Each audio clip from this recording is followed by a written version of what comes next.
Greetings everybody, Dragon here, and since I watched Spider-Man Across the Spider-Verse, I had one question in mind. Who is actually right? Obviously, spoilers ahead. Now, what I want to talk about is one of the main plot points of the movie, that being the canon events and who is right about them. A quick refresher for what canon events are. These are supposed to be fixed points in a spider person's life that will not only determine that spider's path as a hero, but also the stability of the respective universe, meaning that if they don't happen, their future will change and their universe will collapse. Straight up, I don't think neither Miguel or Miles are right or wrong in this issue. Obviously, there is more to learn about canon events, but that will be for the next movie to explain. So far, we know that the alternate universe that Miguel tried to help was erased, with Peter being witness to it, and how the universe of Paftier, or Spider-Man Indian, starts to decay after his canon event is disrupted. Although in this one we can't be completely sure since the villain Spot was involved and maybe it was him that caused this universe sudden instability. At the very least, we can say that Miguel doesn't seem to be lying, based on his general attitude towards the issue, and not to mention that when you look at Miguel, he clearly seemed to be carrying guilt for what he caused. So we can say that Miguel doesn't have bad intentions at least. I mean, after all, he has built a complete support system for spiders across the multiverse, with things like therapy, gyms for them to train, and teams to back them up if needed. So far making it seem like the canon events are legit.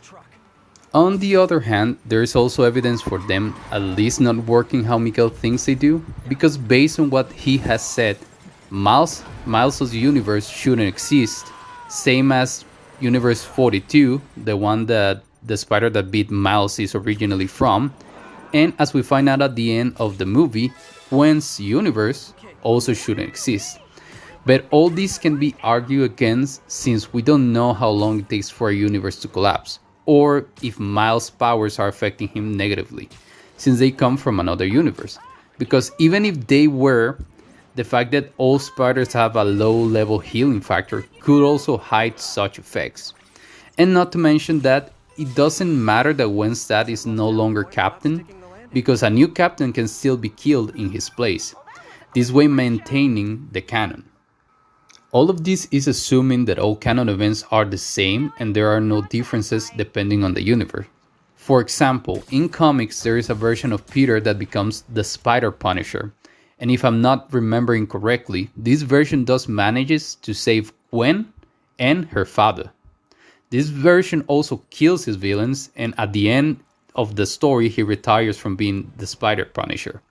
So if we're saying that this movie is connected to the comics multiverse, we can conclude that at the very least canon events can differ depending on the universe and its context. But again, that doesn't really disprove that canon events are real, and at the same time, it doesn't mean they aren't. But this will, like I said before, have to be further explained in the third movie. Another thing that I wanted to discuss is the fact that some people are already deeming canon events as false because of Miles and Gwen's and the Universe 42 spider thing, meaning that their universe didn't collapse. But like I said before, we don't know how long it takes. Like based on what happened to Miguel, there clearly is enough time to at least forge relationships. And if I'm not incorrect in this, when we see Miguel's daughter, when the universe is collapsing, she seems a bit older than when we first see her. So that could mean that it takes a good amount of time for the universe to fully collapse. Meaning that for basically Universe 42, Miles and Gwen is a ticking time bomb. I also heard that in a building full of spider people, no one disproved or tried to disprove the canon events, which has three possible explanations in my mind. A, not all spiders are that type of smart. Like take for example Noir, whatever. He's in science smart, like Peter B. Parker. He's a detective and he has organic web shooters, meaning he didn't build them himself. B, maybe they did try, but they couldn't disprove it, whether it was because the possible dangers of compromising an entire new universe or because they simply didn't find any evidence for it not being real. And C, maybe they just wanted to believe that all the bad things that happened to them happened for a reason, like their suffering wasn't for nothing. That if they didn't went through like all these traumatic experiences, their entire universe would have disappeared.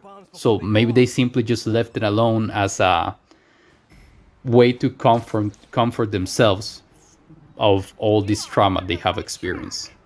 But either way, it's mostly speculation at this point, as we don't know much about the canon events and the state of these universes that supposedly didn't suffer any damages, even though their canon events didn't happen.